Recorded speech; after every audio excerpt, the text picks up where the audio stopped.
Good morning, Kecia, and welcome back to Hometown Living. Hey, how are you? I'm good. So we're going Alright. to talk about triggers. Yes, you cannot talk about triggers without talking about trauma, TNT, Oh, right? okay. Because Yes. usually something traumatic happens to you that produces either an internal or external trigger.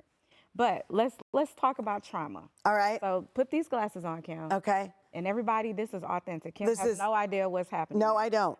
Oh, my.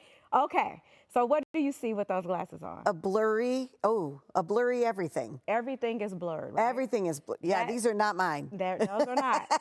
And that's exactly what trauma feels like. And when you have trauma, you're looking out of a lens of everything being blurred, right? It is. So when you're triggered, just imagine the magnitude of how the trauma has now triggered a response, an emotional response. Blurred Blurred and dizzy. and dizzy. Because as I sit and I turn my head, it actually even makes me a little dizzy because they're not formatted for me. Exactly. Yeah. And that is what it feels like when you're triggered. Okay. Okay, you can Yes. take those off now. Okay, thank 'Cause you. I'm sure you don't want to keep. No, I don't want to feel blurred and dizzy. Okay. And so we have internal triggers and external triggers. So talk about those. So internal triggers are our thoughts, our emotions, bodily sensations, right? External triggers are places, people, sounds, smells, situations, which is what a lot of people want to talk about, is those things that they see, kind of like when you were Yes. bored. Those are the ones that are very much noticeable. But it's always good for us to recognize that a lot of times those external triggers embody something internal within us, right? Right. So, okay, so let's talk about it. So what I want to know is how do I acknowledge a trigger? Okay. And then how do I get rid of it? Okay. So let's start with, first of all, you're never going to be able to get rid of triggers. Okay. Because can you erase your trauma? No. I Okay. just have to work through it and minimize it. Exactly. And that's exactly what happens with our triggers. We disable them. So just think about it. If I had 3 different cards to pay, a lot of times it asks you, do you want the main card to be disabled? Yeah. Or you want to disable the other ones, right? Yes. So we know that the extra cards are there, but we've disabled them so that we're not using them. Okay. And so we want to do our triggers the same way. We want to disable our triggers, limit the availability of how they impact us. Okay. Does That makes sense. It makes perfect But it's sense. not going to go away. No. Because the experience is never gone away. Yeah. It's always going to be there. So it happens, right? So we can do something. The biggest thing that you can do is awareness. And I say that to y'all a lot. Yes. But awareness is a big thing with triggers. If you are not aware that I'm being triggered, then how do you disable it? Right. Okay. That's true. So I got this thing to help people remember. OLP.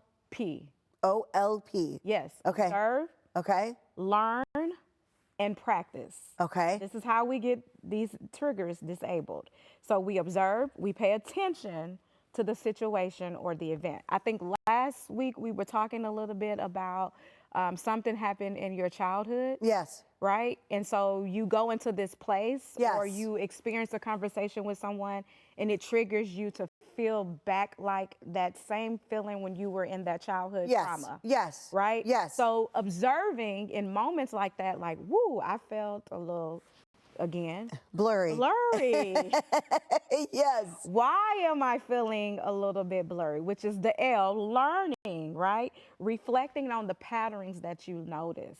It's important that you do that because guess what? The more that you observe your awareness, the more that you learn the patterns, the more you can practice now developing ways to manage those moments. And managing the moments, I think, is what's really important. Yes. Is being able to, can you just take a deep breath and just kind of Take a stop deep in breath, it? You do some positive self-talk, and sometimes it's even as much as you actually remove yourself from that experience.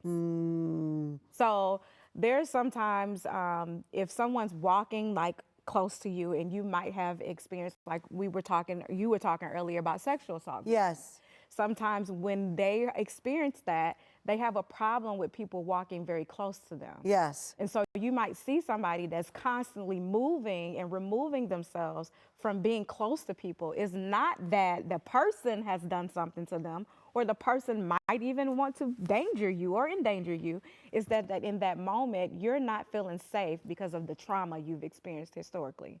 So you have to remove yourself from that feeling and those sensations and those emotional dysregulations to help you not feel that trigger. I love that. Does that make Well, sense? yeah, and I think just having the awareness of it too. So OLP, Yes, that's what we need to observe, remember. learn, and practice. Okay, I love that. We got it? Awesome. All We right. got it. You All gonna do it? right. You Yes, gonna do I it? am. Because And I'm we not don't. going to put those You don't glasses want. back You on don't because want it to put makes this it on, blurry. right? No.